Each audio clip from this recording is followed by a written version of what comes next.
Welcome to the Life Giving Leader Podcast.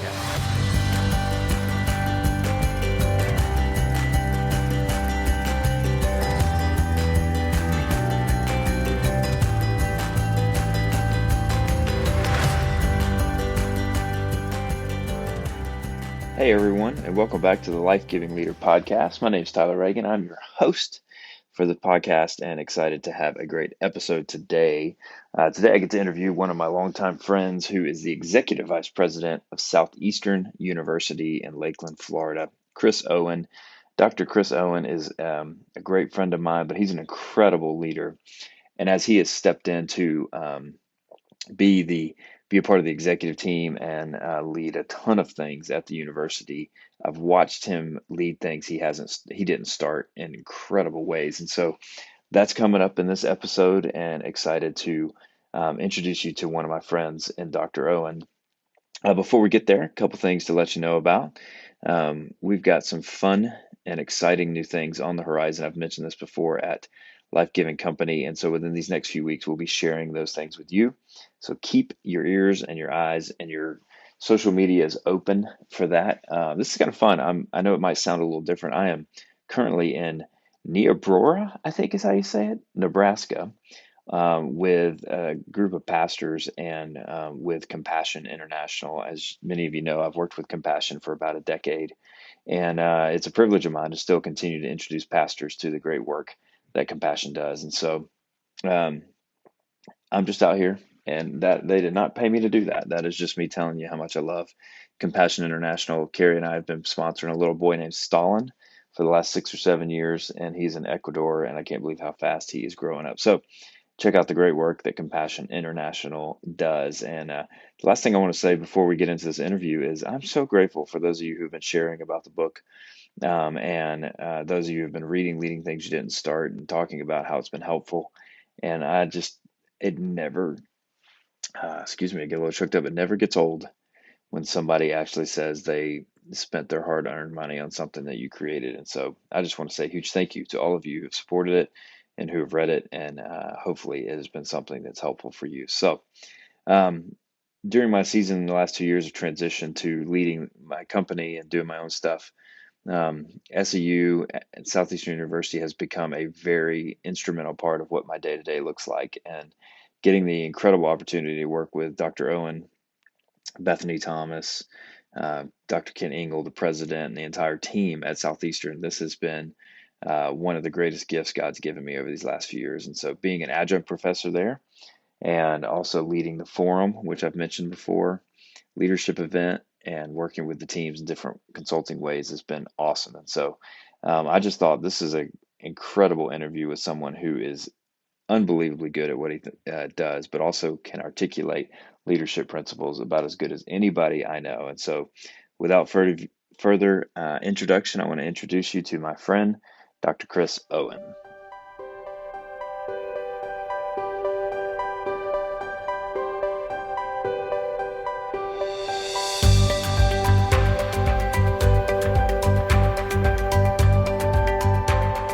Welcome back to the Life Giving Leader Podcast, and it's a privilege of mine. I think privilege is not even a strong enough word quite yet for my guest on this episode. This is one of my best friends in the world, Dr. Chris Owen from Southeastern University. How are we doing, Chris? Doing great, man. Thanks for having me on. I appreciate it. Should I call you doctor? Which one do you want me to, how do you want me to refer to you? I prefer my given name. Yeah, Chris works. So Chris and I met probably about 6, 7 years ago when I was with Catalyst, and we got connected through Justin Lathrop and some mutual friends with Southeastern University. And I just fell in love not only with you as a leader, but the university you get to steward. And we've walked through some interesting seasons of life together. And you stepped in as really the second in command, I guess, at Southeastern University a few years ago. And so I thought there's not many better leaders that understand this principle of leading something you didn't start like you do, Chris. So for those that don't know you, give us a little bit of background. How did you get to where you are now? Yeah, I spent 17 years in the local church until God started to stir our hearts. And we landed up at a place we never dreamed. I tell people all the time, the dream never looks the way you think it's going to. Yeah.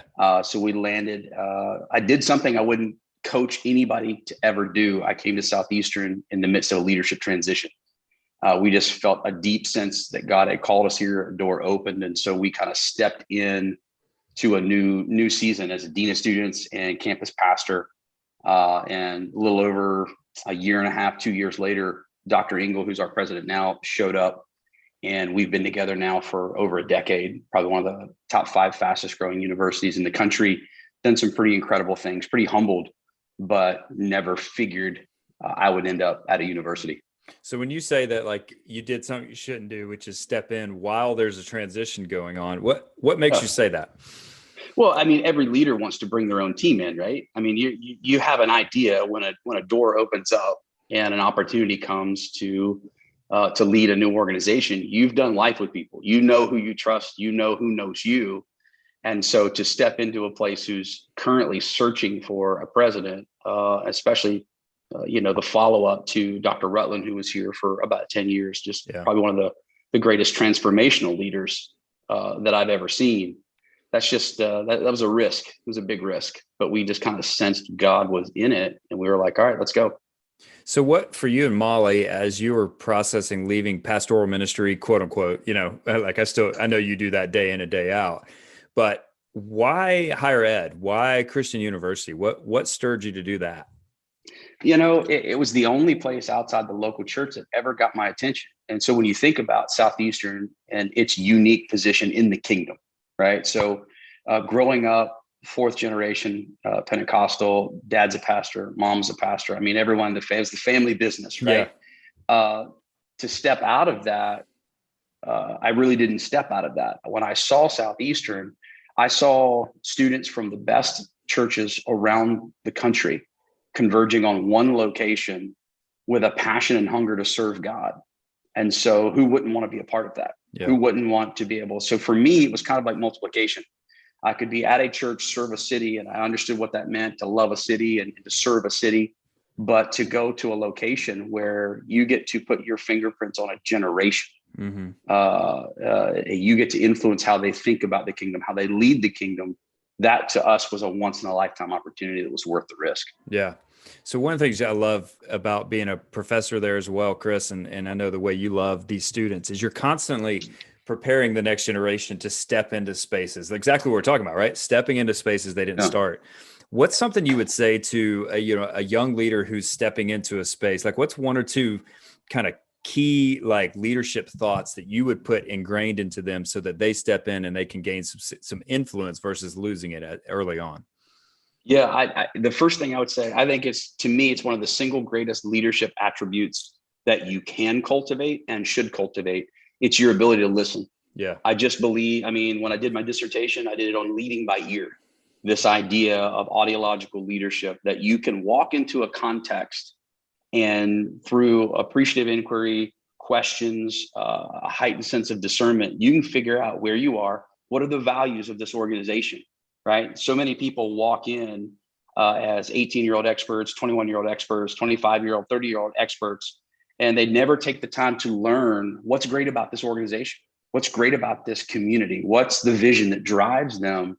So the number one thing that I would say to a leader who's leading something they didn't start is take the time to get to know the key players, the key values, the key mission. What are the stories that everybody tells? You go to any organization, there are going to be some unifying stories. Ask about them in the first 30 days. Hit the ground running, where to me, when you have a curiosity and gratitude for the past, they blend so well together. So when I would listen, when I came in, what makes us great? Right. And then honor the past without anchoring yourself in it. Yep. Just because you're wanting to learn doesn't mean you want to live there. Yep. It just means you know where I'm starting from. So listening to me is the single greatest attribute of a leader. That's great. I should have put that in the book, Chris, to learn. And then what'd you say? Listen and then learn and then lead. Something like that. That was good. So when you were a student life, you were your VP there, and then you moved into this executive vice president role. You're surrounded by a team. You didn't hire a team, that was around. You were a peer. Now you're their boss. Walking in that first day, what's something you were thinking? Obviously you knew how to listen, but what were you thinking about about getting a team that didn't sign up for you on board with you? Yeah. I think the thing with your summary is you took me from A to B, and the actual journey, in most journeys, were more like A to F, A to H. True. There were all these steps in between. So for me, when our new president came in, the team that he put around him and he asked me to be a part of because of my reputation. So then I'm a peer, right? Yeah. So the whole team knows me. I earned their respect just simply because of how I led, how I collaborated. So I tell leaders all the time, pay attention. Wherever you are in the organization, you're in a job interview. Yeah. You're building the next team if you're smart.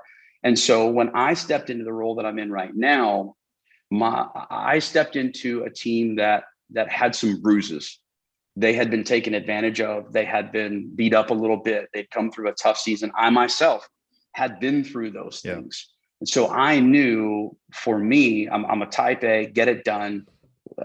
Conflict comes naturally. It doesn't bother me. I knew for the first 2 years on day one, hey, we're not going to come through the door with guns ablazes. We're going to come through the door building collaboration, relationships. I'm going to talk through with people I had done life with for 5 years. Yeah.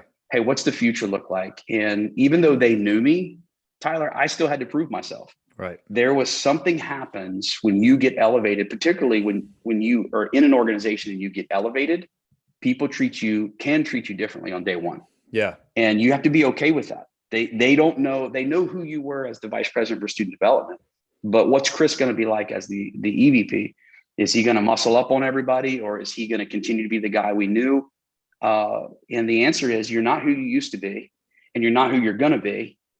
Be the best version of you in that transition period, right? So to me, on day one, I knew, number one, I wasn't the president.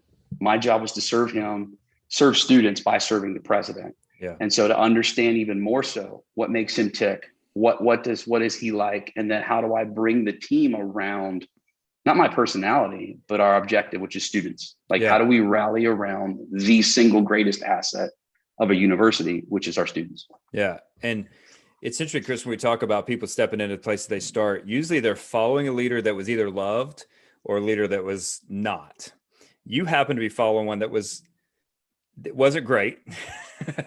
And for a few reasons, but there's a temptation though, when you step in, you were there a long time watching people do this role or do things that compromise or consisted of some of this role. How did you make sure that you didn't lose Chris, like the identity of Chris Owen, instead of trying to be a little bit of what that guy did or a little bit of what this person did, or, just doing what the president, like, how did you stay yourself in the midst of that? Yeah, I think self-awareness is something we start working with freshmen on literally before they ever show up on campus. Know who you are. Yeah. And the way we say it is, know your divine design. Who did God create you to be? And rest in that, right? Don't waste your energy trying to be a cheap version of somebody else when you could be an extraordinary version of you. I had a transformational moment in the local church, Tyler. This was a moment that changed me for the rest of my life. And it really is the answer to your question. So I'm in Winston-Salem, North Carolina, helping turn a church around with Dr. Mike Rakes, and just fabulous experience. We shut the church down for a week and just said, hey, we're going to love a city. We found ourselves in an old federal courthouse that had been abandoned downtown. And it was probably one of the most pure church moments I've ever had in my life, right? So you had barbers were cutting the hair of homeless people, and we were partnering with other nonprofits on people just getting out of jail and helping them with their job interviews, clothing them, teaching them how to have interviews. And I'll never forget, we're standing in the middle of this big room, and the mayor of Clemens, North Carolina, his name's John Boss, was there. I respect the man, a man of God, a man of prayer.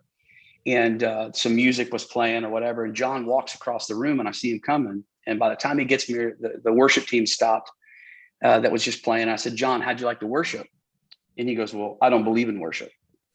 And I was like, all right, I'll bite. What do you mean? He goes, he puts his arm around me and he points across the room at a gray bearded homeless man with both hands full of everything he owned. He had a cowboy hat. I know because we did a story on him later. His name was Wolf, what he was known as on the street.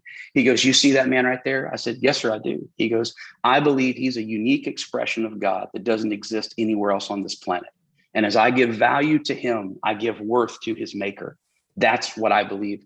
Worship is actually worthship. How we treat people is more important. That moment changed me forever. And here's why. It gave me permission to stand on both feet and say, I'm a unique expression of God that doesn't exist anywhere else on the planet. Don't worry about who did what before I got here, other than learning from them. Be who you are. And the power of consistent behavior, bro, it will unlock doors that you could only hope. Why? Because people trust you. Yep. Hey, Lencioni talks about it. What's the foundation of every great team's trust. Yep. So when I stepped into this role and started leading in something I didn't start, and following someone who, I needed to clean some things up and bring some healing, I just said, hey, I'm going to keep doing what I know how to do best. Yep. That's be me, treat people with kindness, lead with passion. And man, we have one of the healthiest, most fun teams I've ever been on in my life. Yep. I agree. When one of the gifts, Chris, that new people bring to an organization is fresh eyes, right? Like you get to see things different. You got staff that are coming on that you're high on because not only from their experience and credibility, but they're going to bring some observations, some perspective that when you've been there too long, you don't see anymore, right? It's the old couch. It's the, why is that chair that's broken and whatever still sitting in that lawn spot? Like, well, it's always been there. Okay. What is the gift that fresh eyes bring to the table when somebody steps into a space like that? Oh man, you have the ability, you have a shelf life with fresh eyes, you know that. So when we bring new people on and they step in, we're very intentional. Tell us what you see. And we don't say it on day one. We say, hey, we want you to take the first 30 to 45 days. When you roll in here, we're going to circle back around and tell me what you see that doesn't work. I think fresh eyes can point out deficiencies that you've looked past or underestimated for years, right? So they can point out broken systems. They can point out, this one's painful, right? So here's the thing. This is why a lot of people don't listen, Tyler. They don't want fresh eyes. Right. We're good. They don't want to. Yeah, I'm great. I just want you to come in and tell me how great I am, right? The thing that's painful is when you sit in a room. I had a meeting a couple of years ago with a guy that had been with us maybe for a year. And he just basically looked and said, hey, I've read your value playbook and here are 3 things that don't line up. Your behavior didn't line up with your values. Oof. So my first reaction, being from Carolina, was to fight. All right. So I'm like, who are you? And why did we ask you on the team? Right. But then when you check your ego, then you can go, you know what, God, I'm grateful that we brought people with courage to come in here and tell us, hey, we're not that big of a deal. And we have work to do. Because if you have a bunch of people, Chris, that won't, then what are we doing? You're reading your own newspaper clippings and you're building your ego and you're actually a laughing stock because people on the outside see your deficiencies, but you walk around like you're perfect. So fresh eyes can point out things that you can't see, but they're worthless to you, Tyler, if you don't listen. That's why I keep coming back to that. When you bring new people on, you're not just opening a door for them to succeed or to fill a role for you. You have this shelf life to do a reality check. Am I living up to my values? Do I have things that I don't see? And I think it's a tremendous value. Yeah. Chris, you're one of the best experience and culture makers that I know. That's a huge part of this job when you step into a space and you got to, it's funny. You know how you come up with stuff after you turned in the paper or after whatever. So one of the little phrases that I keep saying when I talk about this book is that there's a dance of discernment, right? Like how quickly do I step forward? You step back and there's a discernment required in when you're moving culture forward.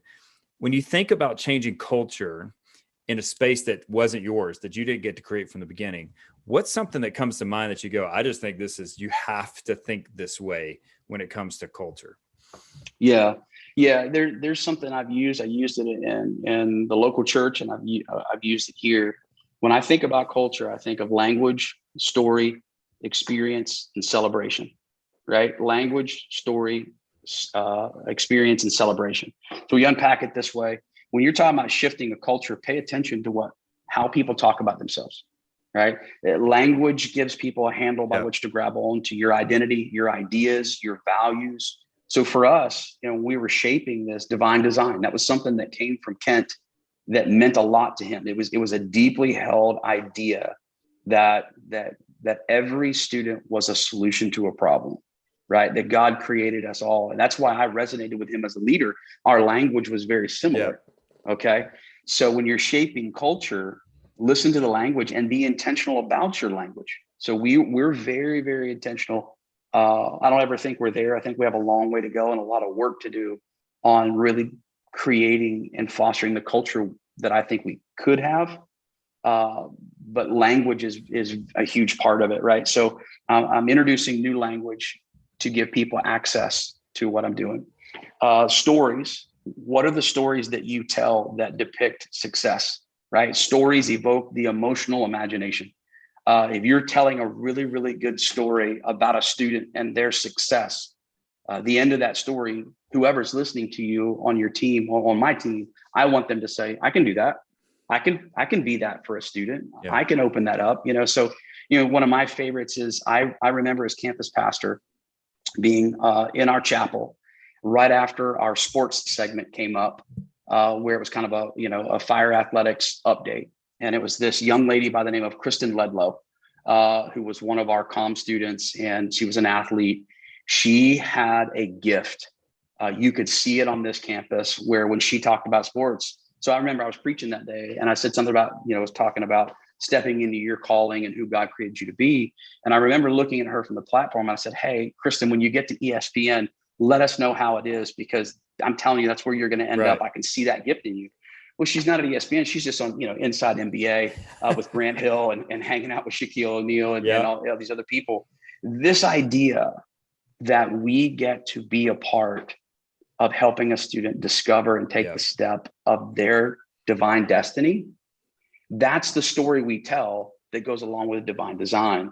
So the third part about creating culture, Tyler, is experience. You can talk about it all day long. You can tell great stories, but if a person's experience is a vast difference from what you said it was going to be, what you inspired them that it could be, you've lost them forever. Mm-hmm. You've broken trust with them. They don't believe. You're just talking words. You're not casting vision. And so for me, creating culture is the language that people can grab a hold of where we're going and who we are, the story that evokes the emotional imagination, the experience that allows your people to become part of the story themselves. And the fourth movement for me with culture, man, is you only keep what you celebrate. If you don't celebrate those things, then you don't anchor them in your culture. Yeah. That's good. Yeah. It sounds like you've talked about that before. A couple times. Because if that just came to you, that's impressive. Know, Chris, what was one of the fears you had? Like, you were stepping into something that you loved, you cared about. What's a fear that you had? Yeah, I think it's still a fear that I wrestle. I don't like dealing in fear, but the idea of failing at anything for me is just petrifying. Right. Just that somehow my life wouldn't matter, that somehow I'd missed a moment that God had set in front of me, that I didn't step in. And so I'm an achiever. Yeah. I like setting goals. I like accomplishing things. Let's on to the next one. So the fear that I had stepping in here was I'd seen this position. I had wanted this position. I had now been asked to fill this position. And man, I was just like, God, I don't want to blow this, because if I get this wrong, it's not my career. I'll get another job. I don't care about that. I'm going to mess this up for students. I'm going to mess this up for this team. We have the opportunity to be great. We've already done some great things, but we actually could set a legacy together as a team if we have the right collaborator, the right joiner, the person that can kind of air traffic control. So that was my fear, man, that I would not live up to the potential of this team. Because I'm telling you, Tyler, I work with some of the most talented, incredible leaders in our field. We just have a stacked team. And I think there's just I think the more that you have, the greater expectation and stewardship responsibility that you have. Yeah, no question. Yeah. As we've been talking about leadership, I always like to ask this question because of the podcast is just when you hear the word life-giving leader, Chris, what comes to mind for you? Like what is an attribute or how would you describe a life-giving leader? Yeah. I would say a person that gives more than they take. Right. So, I know that this is your book, this is your baby, and we're friends, and I get it. But at the end of the day, one of the reasons why we're friends and we've been friends for so long, and we continue to do that is I've watched you with your relationships and in our relationship, man, you always give more than you take. A life-giving leader is someone, man, you exist to help other people. You exist to invest in others. Yeah.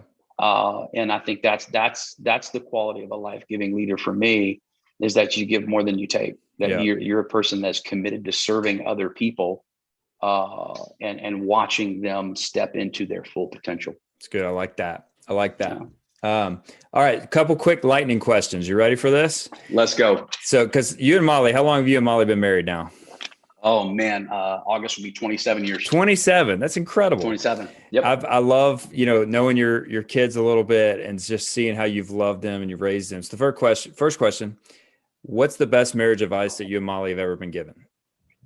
Oh my gosh. If you're going to fight about one thing and nothing else, right? It's crazy. It tells you everything you need to know about thing, huh? No. Yeah. It tells you everything you need to know about our relationship. It's full contact. If you're going to have a disagreement, you're allowed to fight about one thing and one thing only. So if you're ticked that I left my shoes in the middle of the hallway, then by all means get after it. But marriage advice for us was no nukes.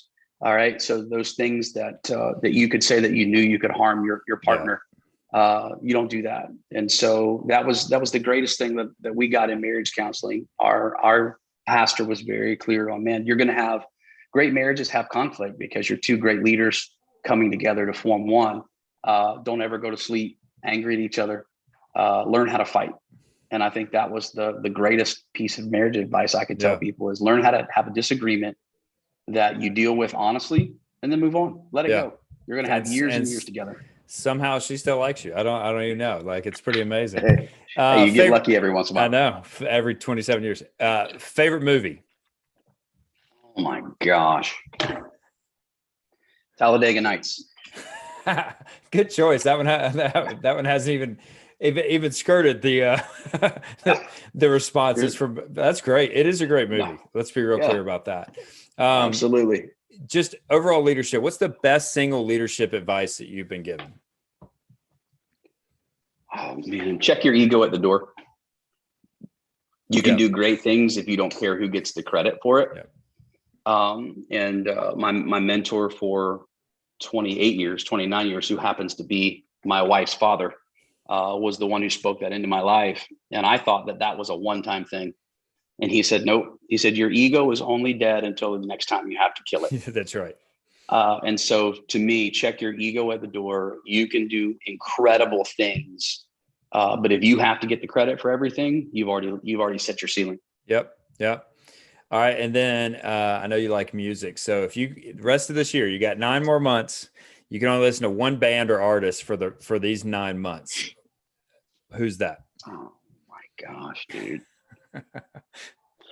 One band. I love the turmoil this question creates in people because it kind of makes them mad about it. It really does, because I'm like, well, I don't want to listen to one band for the rest of the year. This is no good. Oh my gosh. Man. Stumped you. Look at this. No. I all right, here we go. Tyler Childers is who I would probably have on repeat for a year. Yeah, I have actually.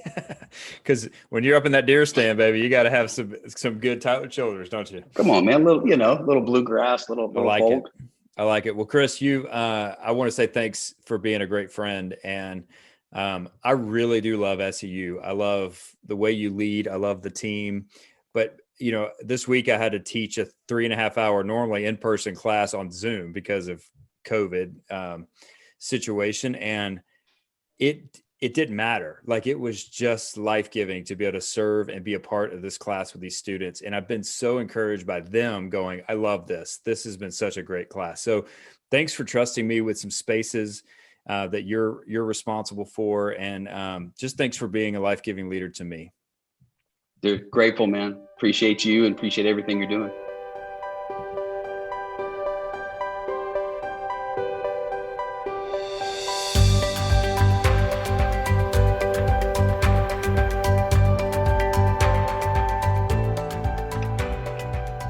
Thank you so much, Chris. And just again, I don't really have words to say thank you enough to Southeastern and for Chris and the way that he has given me opportunities to be a part of the next generation and to be a part of that incredible university. A couple things, if you want to keep up with Chris, you can follow him at least on Instagram. It's Chris Owen 1120 on Instagram. You can keep up with him, or if you want to know more about Southeastern University, go to seu.edu and find out more. I tell you, one of my favorite things about Southeastern is I feel like they have come as close as anybody to cracking the code on how to serve students who don't necessarily want to go the traditional seminary route, but want to do ministry and yet get an accredited degree. And so I think there are about 75 or 100 university or churches that have implemented the Southeastern University Extension Site model, where they can keep students